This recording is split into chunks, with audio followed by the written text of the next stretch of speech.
بسم اللہ الرحمن الرحیم۔ عزیزان محترم، عرض حرمین شریفین زادہم اللہ شرفا کے بعد سرزمین فلسطین نہایت مبارک اور محترم جگہ ہے۔ یہ وہ پاک خطہ ہے جو آسمانی پیغامات اور رسالتوں کا منبع اور سرچشمہ رہا ہے، اور یہ سرزمین فلسطین وہ بابرکت جگہ ہے جہاں پہ اکثر انبیاء اور رسل تشریف لائے ہیں۔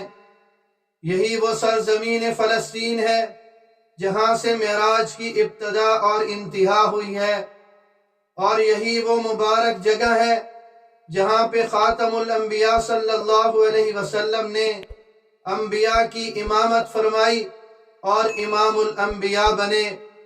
یہ وہ مبارک زمین ہے جسے آسمان کا دروازہ کہا گیا، اور یہی سرزمین محشر بھی ہے۔ سرزمین فلسطین کو، اس محترم جگہ کو قرآن کریم نے 5 جگہوں پر بابرکت فرمایا۔ چنانچہ پہلی آیت سورہ بنی اسرائیل کی آیت نمبر 1 ہے۔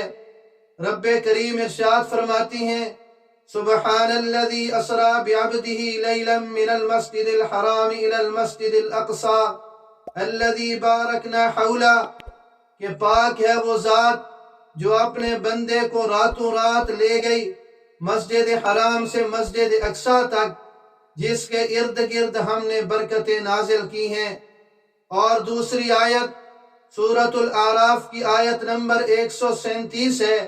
رب کریم ارشاد فرماتی ہیں، وَأَوْرَثْنَا الْقَوْمَ الَّذِينَ كَانُوا يُسْتَضْعَفُونَ مَشَارِقَ الْأَرْضِ وَمَغَارِبَهَا الَّتِي بَارَكْنَا فِيهَا، اور جن لوگوں کو کمزور سمجھا جاتا تھا ہم نے انہیں اس سرزمین مشرق اور مغرب کا وارث بنا دیا جس پر ہم نے برکتیں نازل کی تھیں۔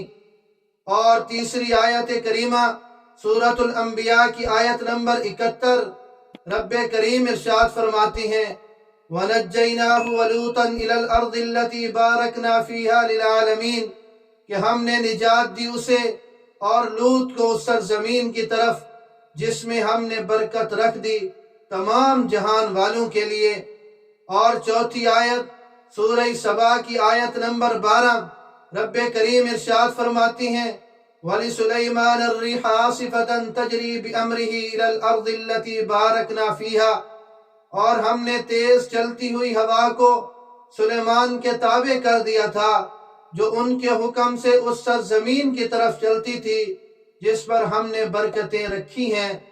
اور 5ویں آیت قرآن کریم کی سورہ سبا کی آیت نمبر 18، رب کریم ارشاد فرماتی ہیں، وَجَعَلْنَا بَيْنَهُمْ وَبَيْنَ الْقُرَى الَّتِي بَارَكْنَا فِيهَا قُرًى ظَاهِرًا، کہ ہم نے ان کے اور ان بستیوں کے درمیان جن پر ہم نے برکتیں نازل کی ہیں ایسی بستیاں بسا رکھی تھیں جو دور سے نظر آتی تھیں۔ عزیزان محترم، یہ وہ چند آیات کریمہ ہیں جن میں اس ارض فلسطین کو، فلسطین کی سرزمین کو مبارک فرمایا گیا، بابرکت زمین فرمایا گیا۔ تو یہ وہ سرزمین ہے کہ جس کے وارث بھی وہ مبارک لوگ ہیں جو شرک سے پاک ہیں، جو اللہ رب العزت کی توحید پر اور جناب رسول اللہ صلی اللہ علیہ وسلم کی رسالت پر اور آپ صلی اللہ علیہ وسلم کی ختم نبوت پر ایمان، یقین اور عقیدہ رکھتے ہیں۔ اور وہ نامبارک لوگ، وہ ناپاک لوگ جنہوں نے اس پر قبضہ کیا ہے، وہ ایک ناجائز قبضہ ہے اور وہ ایک غاصبانہ قبضہ ہے۔ اس ناجائز ریاست کے خلاف کھڑا ہونا یہ ہر مسلمان کا ایمانی اور دینی فریضہ ہے۔